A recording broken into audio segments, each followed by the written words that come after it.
यहाँ से चली, आकाश मार्ग से चलती चलती जो ही गोकुल में पहुंची, सोची ये भीड़ कहाँ जा रही है, और उस भीड़ के साथ ये भी सुंदर स्त्री बनकर के और चली नंद राय जी के उधर महल में प्रवेश कर गई।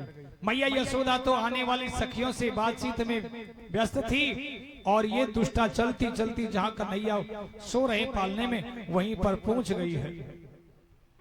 और जैसे ही कन्हैया को देखा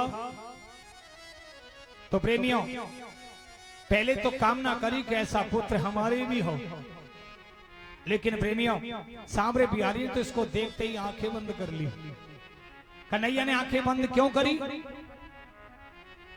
संत लोग कहते हैं कि पूतना किसको कहें? पूत कहते हैं पुत्र को, और पूत कहते हैं पवित्र को। तो पूत यानी पवित्र, ना यानी नहीं, जो पवित्र नहीं है। और सच्चे प्रेमियों अपवित्र चीजों को देखना भी नहीं चाहिए। जो शुद्ध नहीं है, अपवित्र है, उनकी तरफ दृष्टि भी नहीं डालनी चाहिए। इसीलिए पूतना ने आंख बंद कर ली। जैसे हमारा भोजन सात्विक भोजन है, लेकिन कहीं पर बड़े शहरों में कहीं फंस जाए और ऐसी ऐसी गलियों में फंस जाते जहां पर दुर्गंध आती रहती है और वो हमारे लिए भक्ष्य नहीं है, ऐसी जगह पर भूल करके भी दृष्टिपात नहीं करना चाहिए। अशुद्ध चीजों को देखना, अपवित्र चीजों को देखना भी ठीक नहीं है, इसलिए दृष्टि नहीं डालनी चाहिए। इसलिए भगवान सांवरे बिहारी ने पूतना को नहीं देखा। और दूसरी बात, भगवान नारायण विचार किए, भगवान सांवरे बिहारी विचार किए कि मैं तो ये सोच करके आया था गोकुल में कि मुझे दूध मिलेगा, दही मिलेगा, छाछ मिलेगी है, या तो सबसे पहले ये पूतना जहर लेकर के आ गई।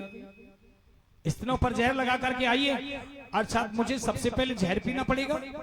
ओहो, तो मैंने तो कभी जहर पिया नहीं, इसलिए जहर का पीने का काम है भगवान भोलेनाथ का।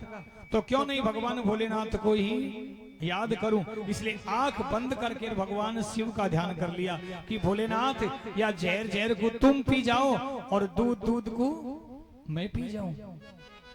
और प्रेमियों सांवरे बिहारी ने जैसे ही इस दुष्टा ने कन्हैया को उठाया, आकाश मार्ग में लेकर के गई, और जैसे ही स्तनपान कराने लगी,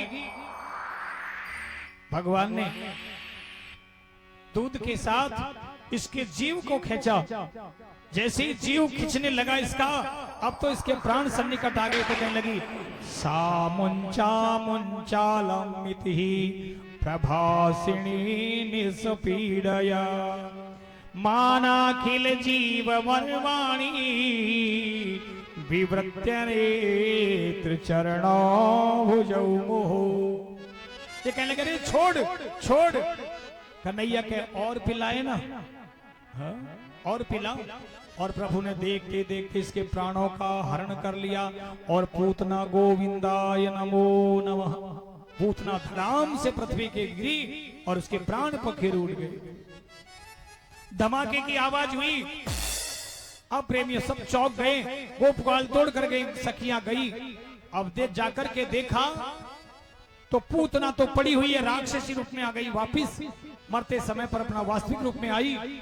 और प्रेमियों सांवरे बिहारी उसी के ऊपर, उसी की छाती पर बैठ करके और बैठे बैठे ताली बजा रहे।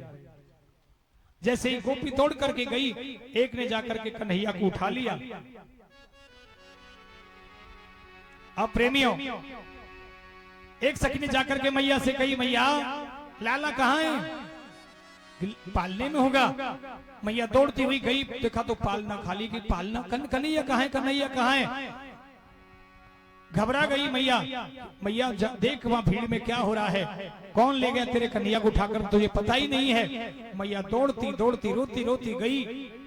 और प्रेमियों तब तक तो नंद बाबा भी मथुरापुरी से आ पहुंचे हैं। और जैसे ही नंद बाबा ने भी आकर भीड़ देखी, कहने लगी भैयाओ। नंद बाबा कहने लगे मुझे तो पहले ही पता था, मुझे तो वही अवगत करा दिया गया था ये दुष्टा का। लेकिन मेहर तू घर के कामों में इतनी उलझी हुई है, तुझे यही पता नहीं ये दुष्टा कब प्रवेश कर गई। मैया यशोदा कहें स्वामी मैं तो आने वाली सखियों से मिलने में व्यस्त थी, ये दुष्टा कब आई पता ही नहीं चला। और प्रेमियों पूतना का अंतिम संस्कार भी प्रदान कर दिया है।